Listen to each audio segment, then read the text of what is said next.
A ganância da TKO está indo longe demais. Depois de bloquear a transmissão da WrestleMania durante o show num raio de 50 milhas em volta do estádio lá em Las Vegas, agora eles decidiram fazer o mesmo na Elimination Chamber em Chicago.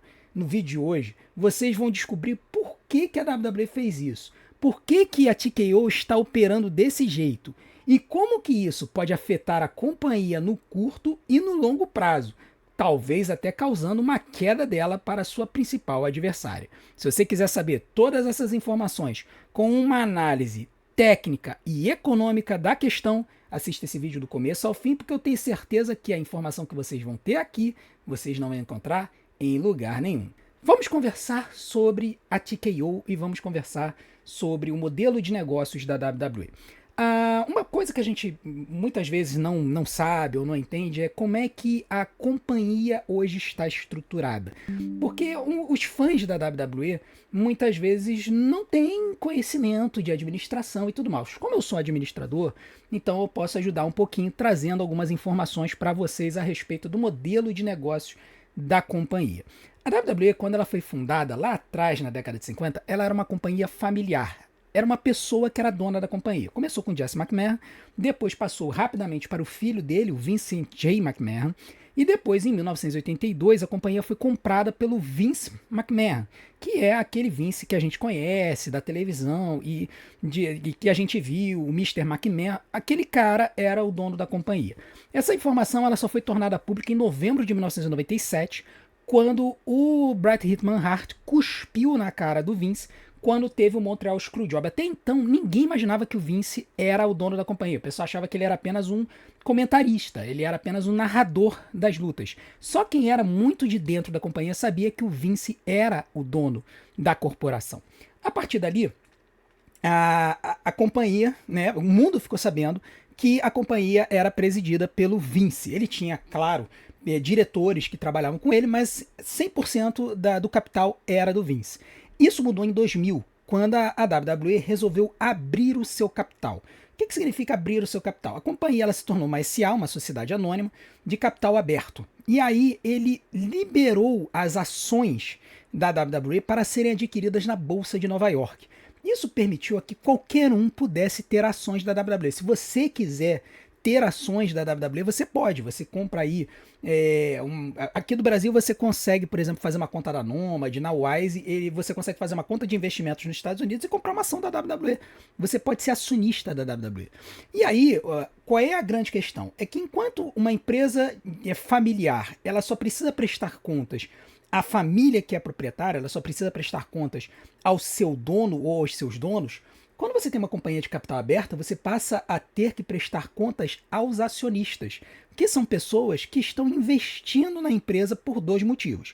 Elas querem os lucros e dividendos da empresa anualmente e elas querem que o seu investimento aumente. Eles querem que o preço da ação suba. Então, o que acontece? Como é que funciona o mercado acionário? Se você tem uma empresa que dá lucro, a ação ela é mais desejada, porque as pessoas elas querem aquela renda recorrente, receber os lucros e dividendos da empresa. Então, como a empresa é mais valiosa, as pessoas se interessam mais por aquela ação e resolvem comprar. Quando as pessoas resolvem comprar mais aquela ação, o preço da ação sobe. Isso é lei de mercado. Se você tem um item que é muito desejoso, as pessoas vão comprar, não importa o preço. Então você vai subir o preço para que você possa alcançar um equilíbrio até um ponto que as pessoas não vão mais querer comprar aquilo. Isso serve para um produto que você encontra no supermercado e isso serve para uma ação que você compra no mercado acionário.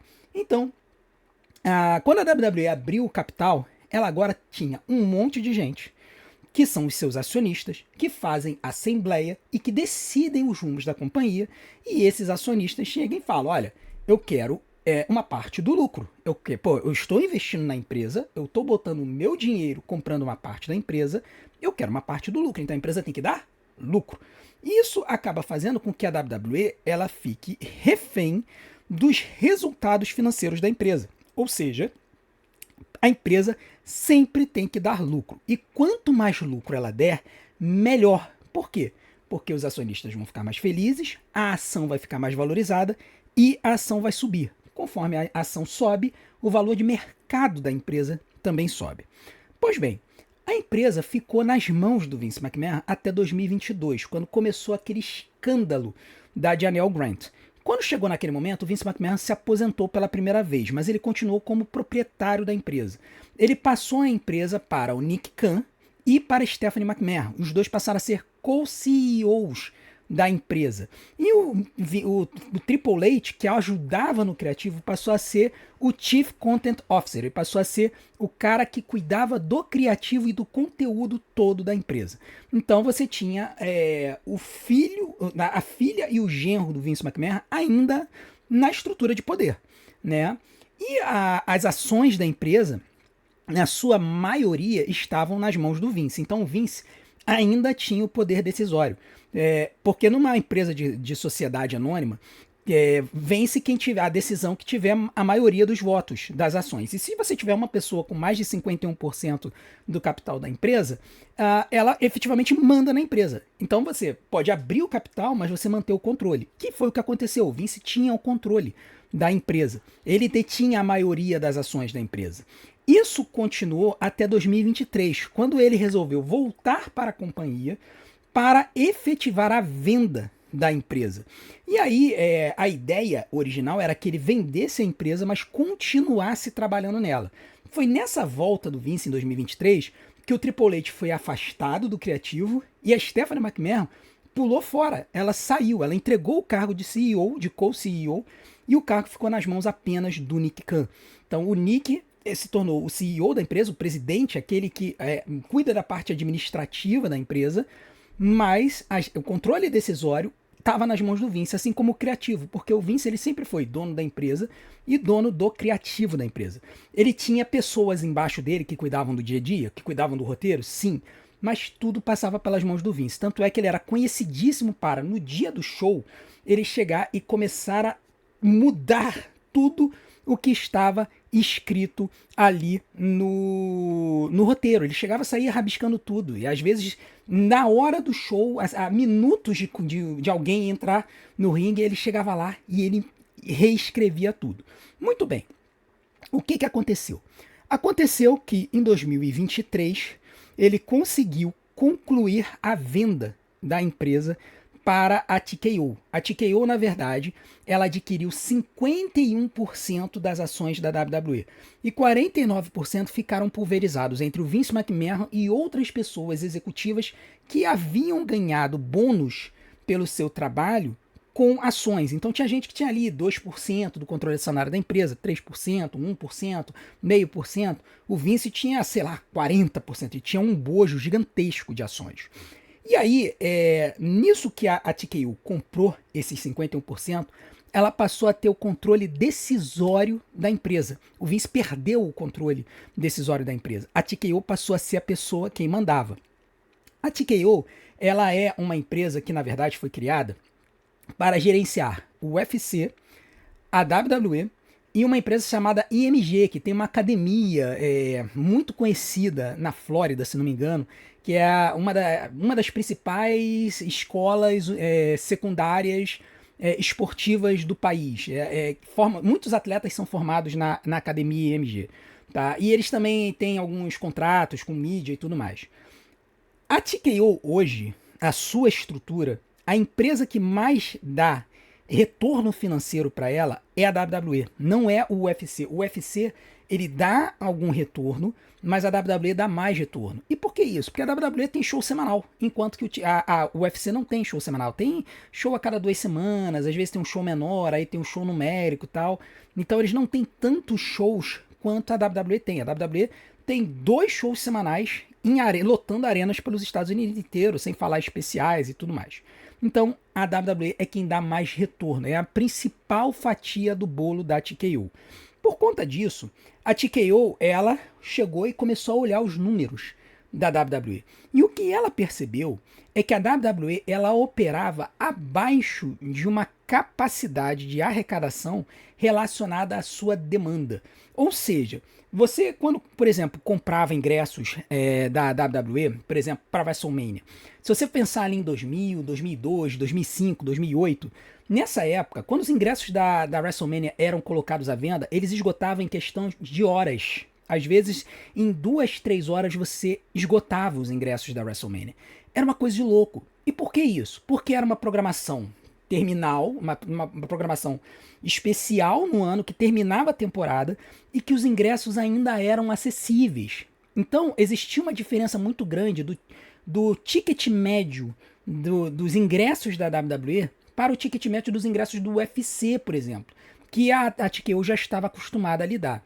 E aí, o que a TKO viu? Pombas, se eu tenho um produto que tem uma demanda muito grande mesmo, ao ponto de esgotar em minutos, eu posso subir o preço desse produto e ver até onde a demanda vai acompanhar. Essa lei de oferta e demanda, cara, isso aí é coisa básica de economia. Se você faz uma faculdade de economia, um cursinho que tem economia, isso aí você aprende na primeira aula. Se você tem uma oferta para um produto e você tem uma demanda, essa oferta e essa demanda elas vão se equilibrar num determinado preço. Se você estiver operando abaixo desse preço, você está perdendo dinheiro, você está deixando de lucrar. E quando a TKO olhou para o produto WWE, o que ela viu? Cara, eu tenho um público apaixonado, um público que gosta de ir para as arenas, mas que a demanda está tão grande que os ingressos estão acabando muito rápido. Então o que eu vou fazer? Eu vou subir os preços e ver se a demanda acompanha.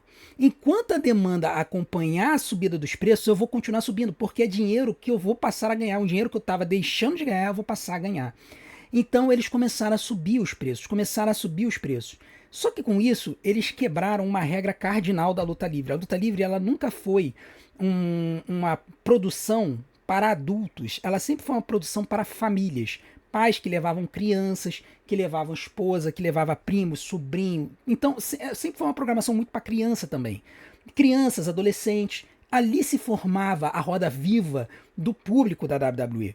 E aí o que aconteceu? Aconteceu que quando você sobe o preço do ingresso, você, por exemplo, se eu fosse para um show da WWE com a minha família, e eu adoraria levar minha esposa e meus 2 filhos num show da WWE, eu tenho que comprar 4 ingressos. Tem 2 adultos e 2 crianças. Uma coisa é você pagar $100 de ingresso para cada um. É caro? Era valor de WrestleMania.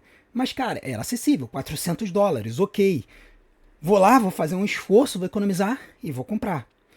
Agora, quando os preços começaram a subir, a TKO ela foi percebendo o seguinte, a demanda acompanhou. As pessoas continuaram comprando os ingressos.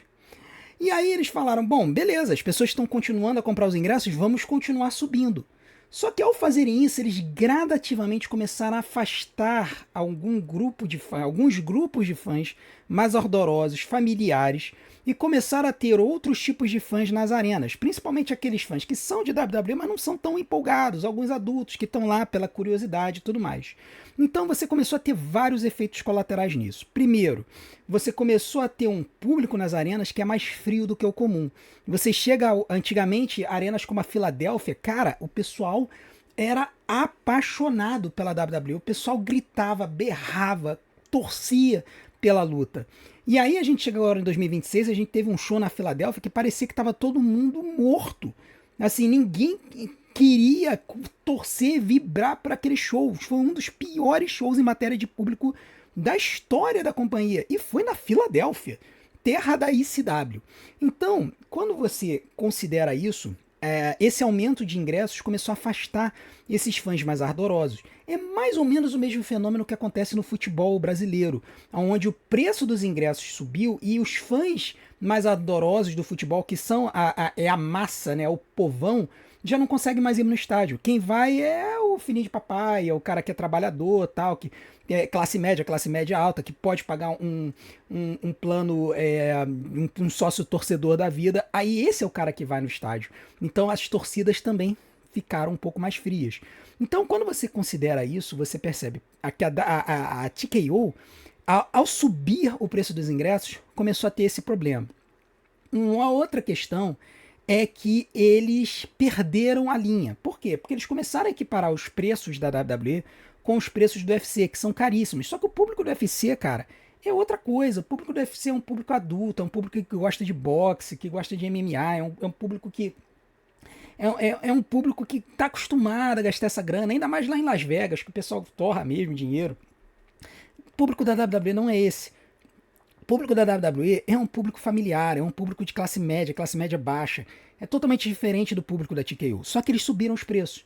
E aí, quando eles subiram os preços a um nível assustador, a situação chegou ao ponto que chegou hoje, em que a WrestleMania ela tá com 20% abaixo do volume de vendas da WrestleMania do ano passado, que também foi em Las Vegas, por conta dos preços estarem assustadores. Enquanto antigamente 4 ingressos na WrestleMania na mesma posição custava $100, hoje custa $1.000. Então, para eu levar minha família de 4 para poder assistir a WrestleMania num lugar minimamente decente para eu poder acompanhar o show, eu tenho que pagar $4.000.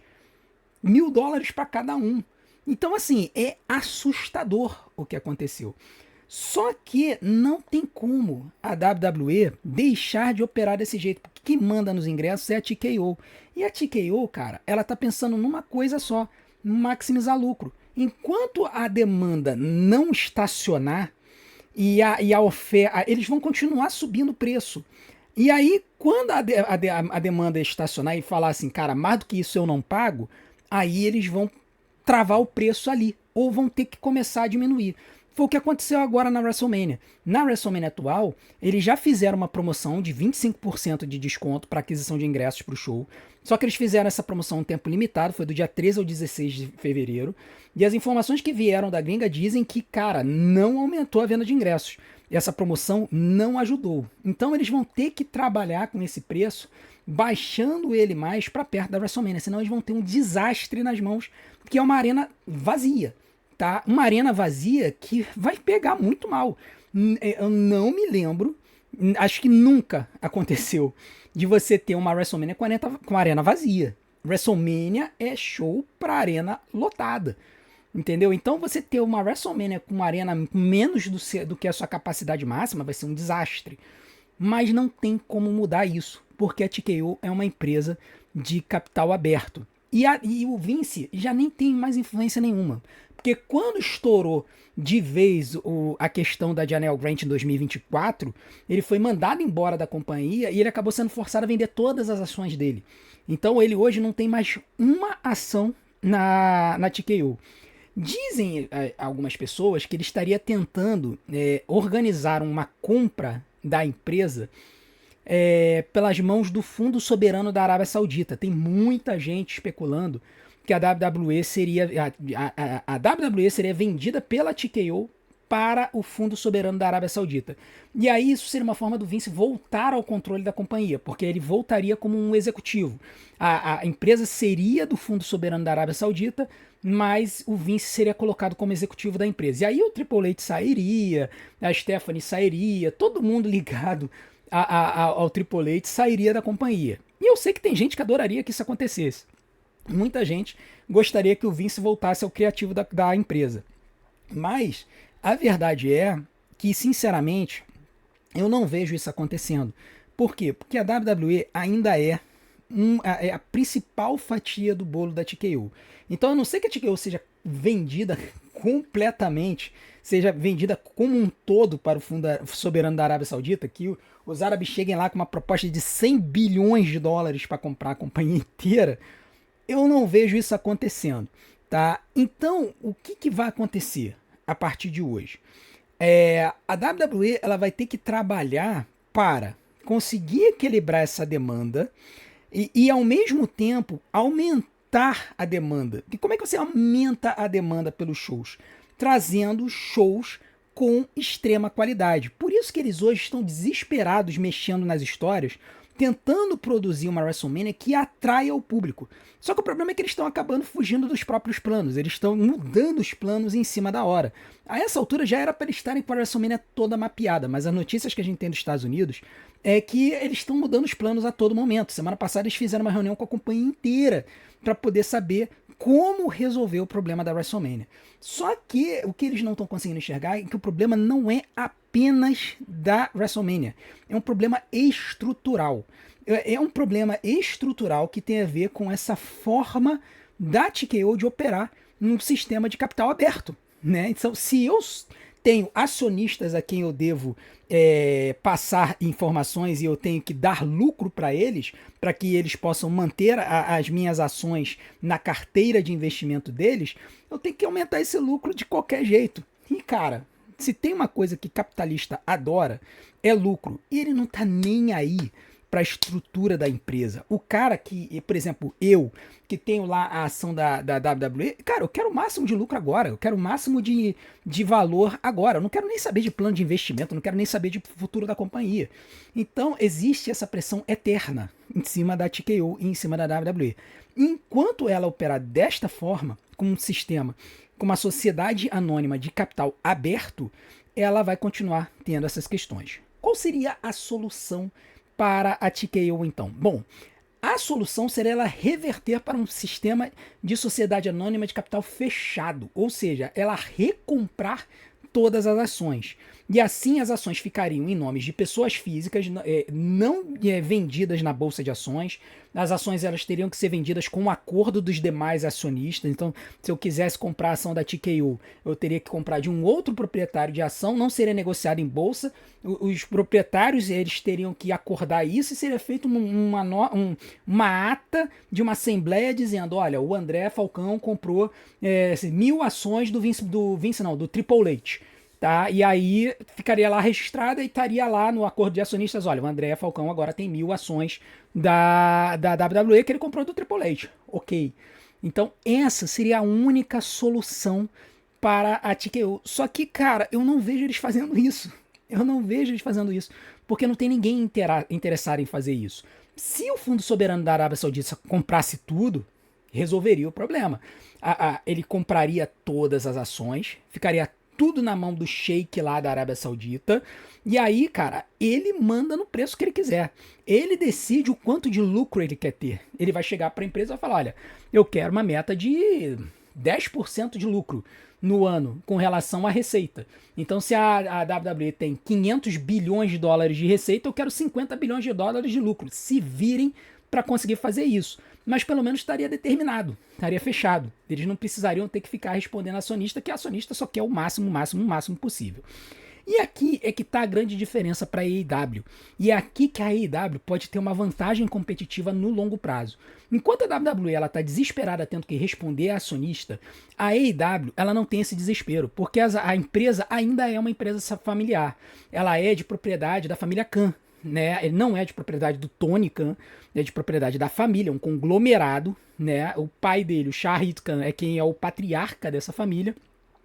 E o Tony Khan, ele recebeu a AEW para brincar. Essa que é a verdade, né? Ele tem um brinquedo na mão. Chegou o papai Shahid e falou: olha, tá aqui, meu filho, tô aqui um brinquedinho para você, ó. Vai ser proprietário dessa companhia de luta livre aqui que você tanto quer.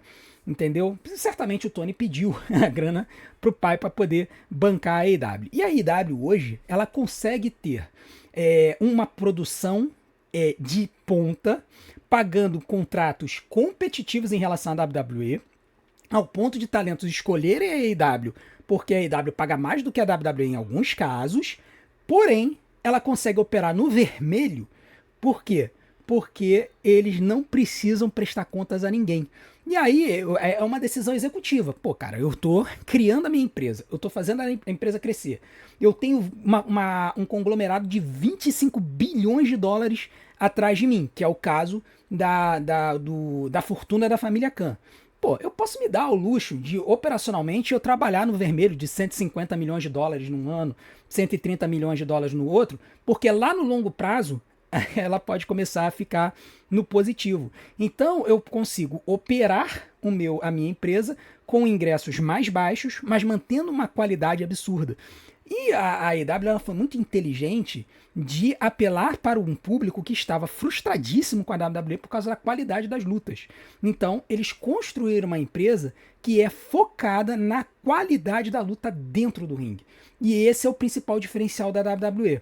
Então, quando você tem uma empresa que oferece um excelente produto dentro do ringue, com uma produção de ponta, e que consegue apresentar isso a valores que são considerados acessíveis, você tem uma empresa extremamente competitiva, que pode chegar a causar trabalho e dar trabalho para a WWE. O que pode impedir a AEW de chegar lá e de chegar ao topo? Bom, algumas coisas. Primeiro, a empresa nunca sair do vermelho. E aí o Papai Khan se cansar disso. Pode acontecer. Uma outra coisa é a AEW perder completamente os seus direitos de transmissão. Tá? Essa confusão aí da Warner Brothers, que foi vendida para Netflix. A Paramount Plus está tentando se meter no meio. E a gente ainda não sabe o que vai acontecer caso a WBD seja realmente vendida para Netflix. A gente não sabe se a AEW vai ser transmitida pela Netflix também, se ela não vai ser transmitida, se não vai ser mais transmitida pela HBO Max, se ela não vai ser transmitida pela TNT, se vai ser. Então, assim, tá uma confusão que a situação da AEW vai depender muito desses direitos de transmissão. Então, quando você coloca tudo isso em jogo, você percebe que, apesar da AEW estar numa situação muito mais precária, de uma maneira, de uma estrutura econômica, e não dá para ter uma certeza exata de como é que tá a receita dela, porque ela é uma empresa fechada e não precisa declarar nada sobre as suas receitas para ninguém. A WWE, ela tá com uma estrutura muito sólida, mas porém ela é refém dos acionistas. Então, se ela não tomar cuidado, ela pode começar a perder o seu público a longo prazo, porque o público não vai mais conseguir pagar os ingressos. E aí a empresa pode acabar se vendo numa situação muito, muito difícil. Então a verdade é que a TKO ela precisa enxergar que, primeiro, o público-alvo dela da WWE é diferente do UFC. Segundo, você não consegue construir uma base de fãs de longo prazo extorquindo eles no curto prazo. Para vocês terem uma ideia, a WWE, certamente por ordem da TKO, para poder aumentar a venda dos ingressos da WrestleMania, decidiu bloquear a transmissão da WrestleMania num raio de 50 milhas de Las Vegas, para impedir as watch parties, que são aqueles eventos em que as pessoas vão para um determinado lugar e assistem o show. E essas watch parties davam muita receita para os hotéis de Las Vegas e das cidades que recebiam a WrestleMania. E agora esses locais não vão ter essa receita, porque a WWE vai bloquear isso. A coisa ficou tão feia que a WWE resolveu impor a mesma coisa na Elimination Chamber. Aparentemente, a venda de ingressos para a Elimination Chamber também não está 100%. De 17 mil ingressos que foram disponibilizados, eles venderam cerca de 14 mil. Faltam 3 mil ingressos para lotar a Elimination Chamber. E a Elimination Chamber vai acontecer daqui a uma semana. Entendeu? Eles não conseguiram vender todos os ingressos da Elimination Chamber. Com o CM Punk defendendo o título na cidade de Chicago. A Elimination Chamber é em Chicago. Eles não conseguiram vender tudo. Então, o que eles fizeram?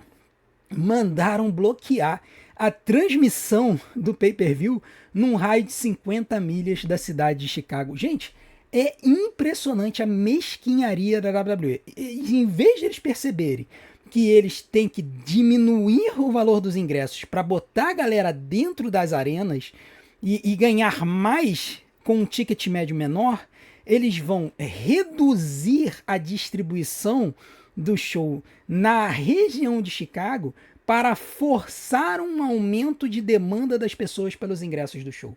É de uma mesquinharia absurda.